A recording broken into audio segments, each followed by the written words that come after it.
It was actually Ralph Story's AM. I think that's what you're referring to, that first thing. And then after Ralph went on the air with what was really a new, casual morning show kind of news entertainment venue with colorful sets and lots of feature pieces along with some pretty hard-hitting interviews. Then there were lots of LA in the morning, AM LA, Los Angeles mid-morning LA. I did them all. But it was kind of Ralph who began that, and then ABC Network used his local LA morning show as its role model for what eventually became Good Morning America. And in their infinite corporate wisdom, decided they could transfer that show that was the product of Ralph's inventive brain. They could transfer it to New York and make it a nationwide program to go up against the Today Show without hiring Ralph, thinking that Ralph, at the ripe old age of 56, was too old to put on a nationwide show that would compete against the Today Show. So they didn't hire the man from whose brain this idea sprung.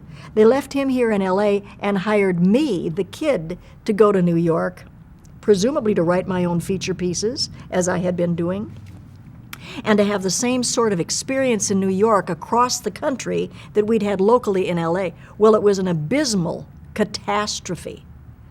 I was there for 5 months. I begged them to release me from my contract. I had wall-to-wall migraines. I said, if I never work again, please let me out. They wouldn't let me write my own feature pieces, as it turned out, when I got to New York. The clamps were put on us. The most important thing about Stephanie was the color she wore that morning.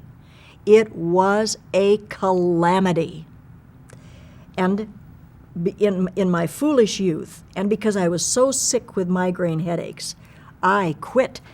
Had I to do it over again, I would have planted my feet and let them take me out of there on a slab, because at least I'd have gotten severance pay.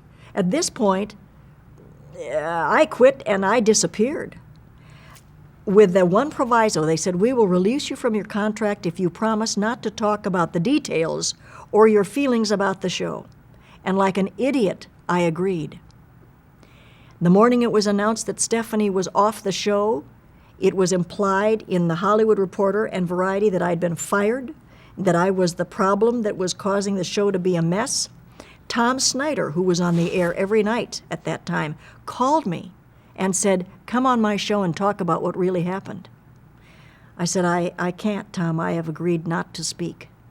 By the time I flew back to LA, my name was mud.